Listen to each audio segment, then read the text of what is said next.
I will say that my journey with the MET started first as a student. It was one of the courses that I chose as an elective for my PhD in language and literacy education, and I think around 2014 or 15 I started actually teaching, first as a teaching assistant, and then as I started teaching ETech 540. So that would be 7-8 years maybe, I'm not sure.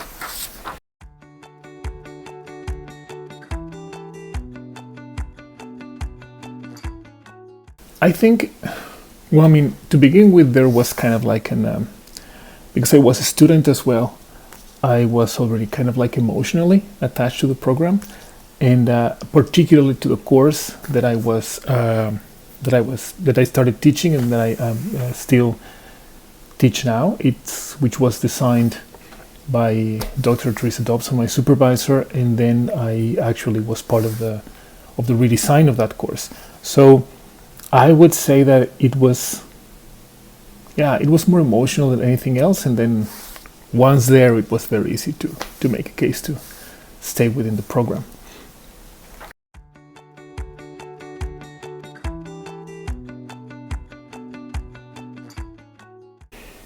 I think the greatest transformation I've seen is we have had collectively to kind of like speed up things, because over the last, I will say, 10 years, the relevance of educational technology has increased dramatically.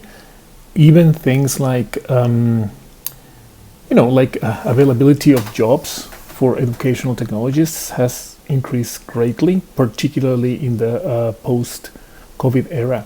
So I will say that is the most visible one. There are, of course, other things that have happened within the program.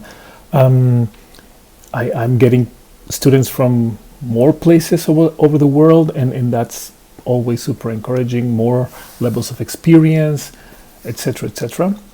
I will say those two are the greatest transformations.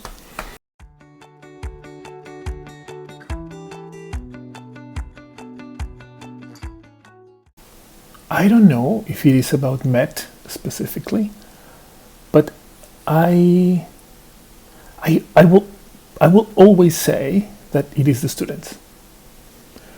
It's just like that's probably the main reason that keeps me teaching, despite the fact that I have a full-time job and a quite tight schedule. Like, one of the things that keep bringing me back to the MET program is the fact that I get to teach and I get to interact with wonderful people. Like, it's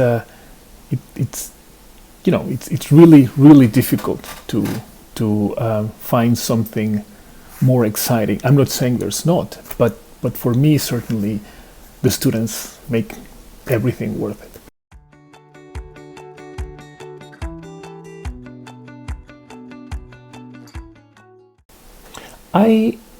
I wouldn't know, because I haven't necessarily interacted with other graduate studies programs in Canada. Like, I will start by saying that, like, my references in Canada are limited.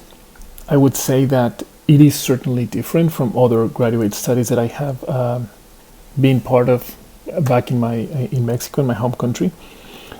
I will say that this program is unique in the fact that collectively we try to create a really good balance between academic, discourse and professionalizing education.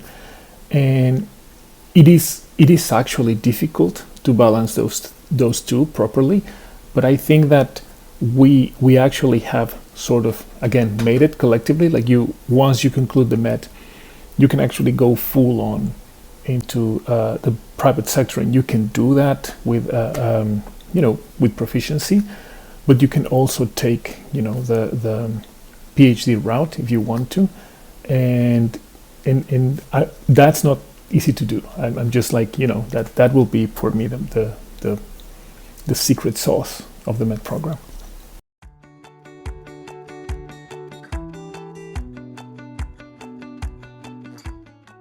I think it is pretty undeniable that most of the stuff that people end up doing in the workforce is related to technology in one way or another. But knowing technologies or being able to or understanding how technologies work or technology work in general does not mean, it doesn't translate into having a critical approach to those technologies. I think over the last few years, we have seen how that critical component is super important. And I think one of the things that the MET program does is that it might not give like the most up-to-date overview of technologies in general, but it certainly gives you the critical apparatus that you need to tackle those technologies. Like at the moment in which I'm recording this, for example, there have been like several discussions around the role that GPT chat will have in education. What are the implications for other kind of like AI generative technology? And we have tried, like even as new as these technologies are, we have tried immediately to incorporate those into our our courses. So there is that infrastructure in place for you to be able to discuss with your students, if that's the path that you chose to follow, or to know what are the implications in your personal life.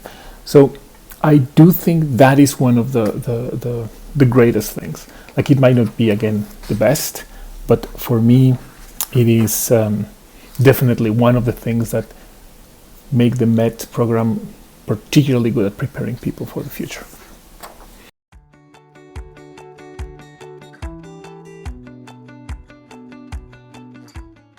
I think the success of any program, of every program, is measured in terms of the success of our students. So if I will send the question back to you. What are our greatest successes? And I will say that we would have to ask back to our students, right? Like I as a student myself, I think, or former student myself, I feel like the MET, it has done a lot for me. I'm still kind of like enjoying the benefits of being a MET student. But I'm just one case. Like it will be nice to see the videos from the students. Actually, they might actually show what are our great successes.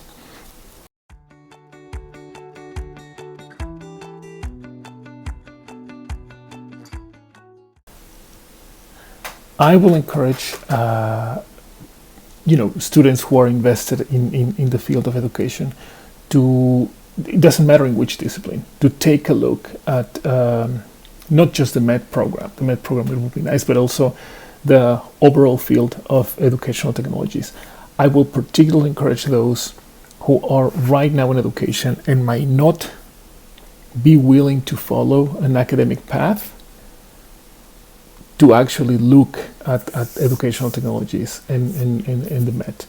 Because in my estimation, again, I'm just kind of guessing here, but I think that if there is a clear path towards a kind of like towards a successful life in the private sector, like away from academia, educational technology is definitely one of those. It is a field that is growing strong. It is becoming way more visible than in the past, and it's actually a great option for individuals who are, like academically minded, but still want to go into the private sector.